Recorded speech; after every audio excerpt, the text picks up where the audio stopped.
I never loved school. I found it hard. I did, you know. It wasn't for me, but sure, look, I done primary school, I suppose, and then I went on to come college over. And then, sure, when I was 16 then, I suppose, I got the chance to go to work with people in the research trainer. So Pat taught me everything from, I suppose, looking out the stable, making sure they were perfect, and the welfare of the animals, priority, you know. I went on then to become a volunteer here in Carrick for the love of people, searching for people in the search and rescue. So we'd be called Carrick River Rescue. So I volunteered, and then must be about 15 years as a volunteer. So a lot of the animals I have come from rescuing people. We rescue animals as well. When I was on tours years ago, I would have worked in camping community with the special needs kids. And so I kind of loved special needs kids. I love rescuing animals. But then I went on a tours program. So I suppose when I was here then, I kind of put together that maybe I'd done a bit of research on horse therapy for kids with special needs. Then I kind of was talking here one day and I asked Anita, because the education side came back into it, I wanted to go and become a horse therapy. I work for the Social Inclusion Community Activation Programme, SICAP for short. So my work primarily falls under two goals. Goal one is working with individuals, community groups, social enterprises. And goal two is working with individuals. So I first met Catherine in March of 2022 when she was here for her TOOS placement.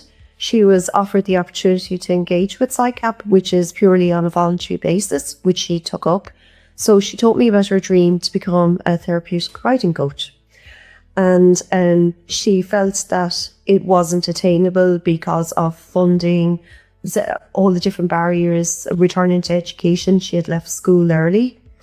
So we discussed that, and then we started looking at possible ways to fund the course and to help Catherine to actually complete the course.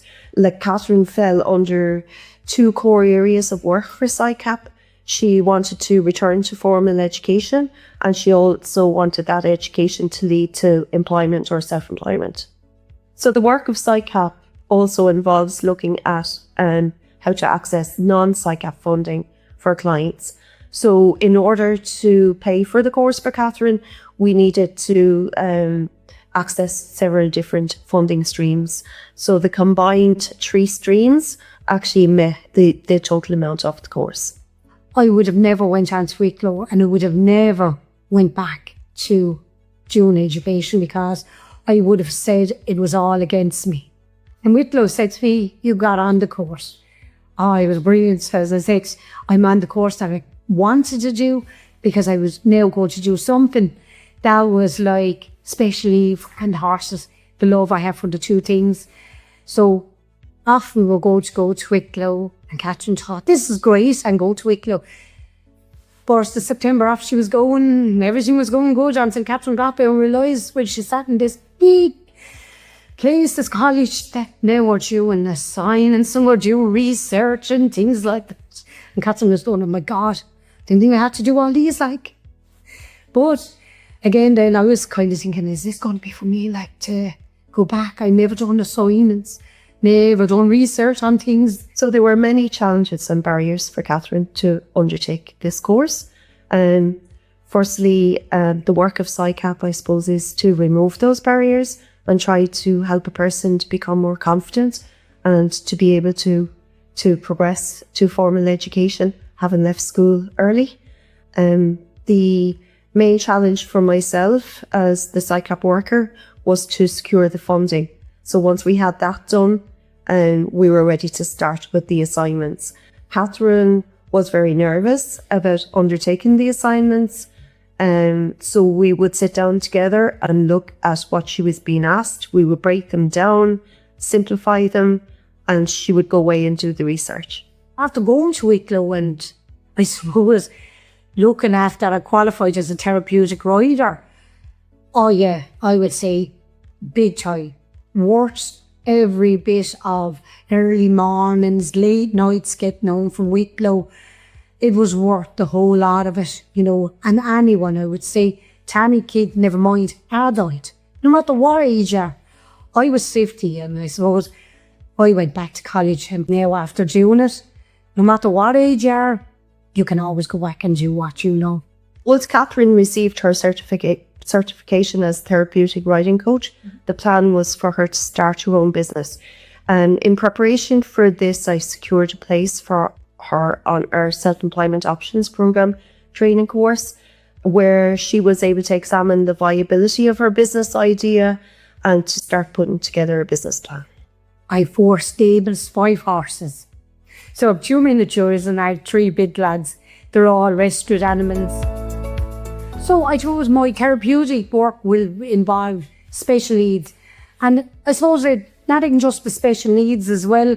I kind of, people with depression, I like to help them, or anxiety, for the simple reason is, and the volunteers I had told you earlier on with Carrick River Esther, so I would have talked down a few people from suicide and different jokes. But I like to bring them into it as well, because I think, like Anton, everyone likes to talk, like me, gift of the gab. But I find it, at least if you can sit down and you can talk to somebody, suppose it's only something that they don't want to get off their mind. Campbell are going to be my clients, is that what they say, and I'll have a business, hopefully with them, and build up a race review. And then we have the journeyman. They're another side of campaign, which they love the horses and love the animals. So yeah, I'm going to go on, and I've approached the schools, because in our schools there we have little SNA units that kids can go to. So I've approached the schools and telling them what I'm doing. And the schools are actually very impressed that there's something now based in Carrick that they can bring kids, or I can bring a pony to the school. They're elderly too, so they thought of, I suppose they went into nursing homes. So I'd like to, I suppose as well, for Alzheimer's and things like that, I'd like to vary it out to a wide range of different things, from special needs, I suppose, to the depression. So horse therapy varies from different things, from riding the horse, to walking the horse, to just brushing the horse, or just being around. You know, a lot of people, when you say horses first, I suppose they're going to say, oh, I'm not going near. They're big, they're wild, they do all this, you know, they bite you. I will be offering the services, I suppose, that if you like riding, well, we have 3 lovely horses that you can ride. So I'd have clients coming with depression. So I suppose in the field I have a place, a headspace I call it. So it's up in the middle of the wood, kind of off my field. And you can just sit there, and all is up there is trees. So we'd be offering that, going up just to talk to them, because it's a little bit quieter. You have trees whistling and shuffling along and the birds. So just to say to listen, only for any times to do it, I suppose, I wouldn't have any of these courses, because again, funding was a problem for it, and they helped me with it. And the support is brilliant. Like, they never say you can't do it. It's, we can do this, we find this, and you can do it. I would say for anyone in Carrick or any place that the likes of Anisha have a business, go to them, because they will help you with every aspect of your business. Even for those small little courses, like